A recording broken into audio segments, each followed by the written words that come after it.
Well, it's Bud Evans, the old Montana redneck again here talking to you.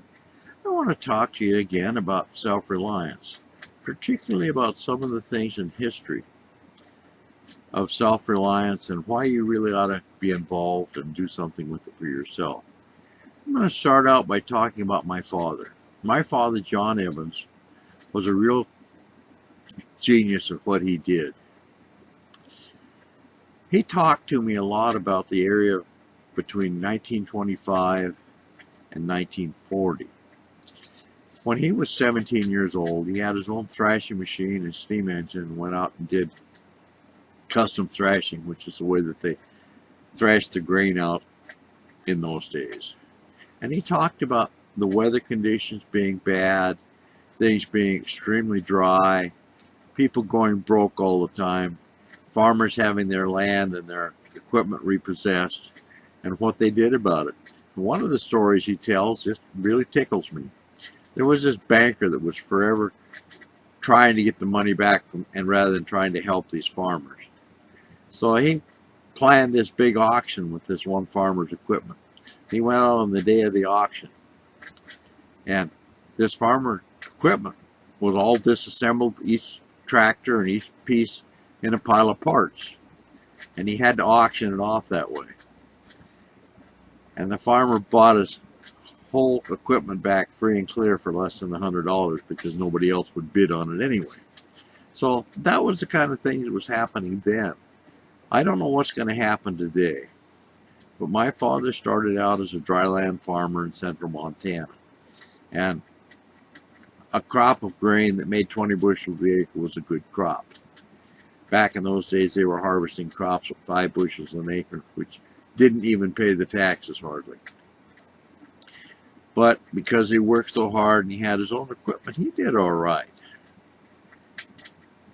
He didn't like farming very well, so he moved into the mountains. And I think a lot of that had to do with the rain and things like that. The Snowy Mountains in central Montana were well named.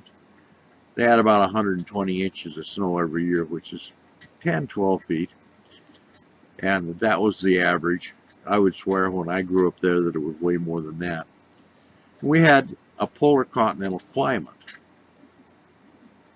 The people there described that climate as July, August, and winter.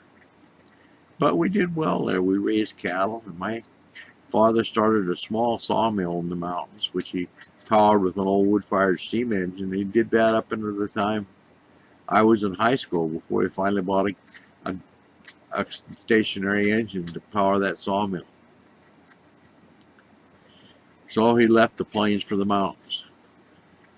He married my mother at age 36, and they had 2 children, my brother and myself. My mother was one of those people that was self-reliant. She'd grown up that way too. And we raised a wonderful garden at 6,000 feet in those mountains. I don't know how she did it. I still haven't figured out how she did it. But these actions taught me to be self-reliant. They taught me how to do the things that most people won't do, to take action, to do things. Ralph Waldo Emerson, in many of his books, talks about the action of people and what they need to do. The dryland farmers in Montana in the mid to 1920s to the about 1940 basically starved to death. They just did not have much that they could do to make it. And then World War II came along, and there was a shortage of grain and everything else, and that all changed. The Great Depression, the way my dad talked about it, was a manipulated thing. He thought that the Depression was brought on by greed and people wanting to control other people. That hasn't changed much, has it? The history repeats itself, and if you've ever wondered why history repeats itself, stop and think. History repeats itself because we don't learn anything from it. Therefore, we make the same mistakes and do the same stupid things all over again. We can change these things. We can be better. We can take an interest in our government and our people in it, and in our neighbors and our communities. That's what we can do to make things different. Life goes on.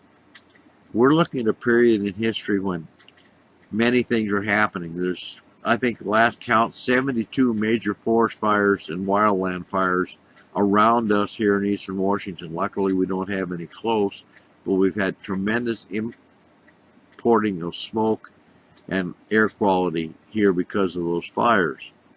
Now, what causes those fires? The weather. It dried out, and it's been really hot this year. So we need to be able to ride over those things. That's why my father always had a way to irrigate the important parts of his garden and the important hay fields to keep the animals alive if nothing else did anything. We need to do things in our lives so that we will be prepared for what happens that we can't control. But we can control what we do about being prepared and the things that we do. We can work on something all our life and eventually accomplish it, which is like getting out of debt. I would just like to leave the message with you that you can be self-reliant, but you need to work on it to accomplish that.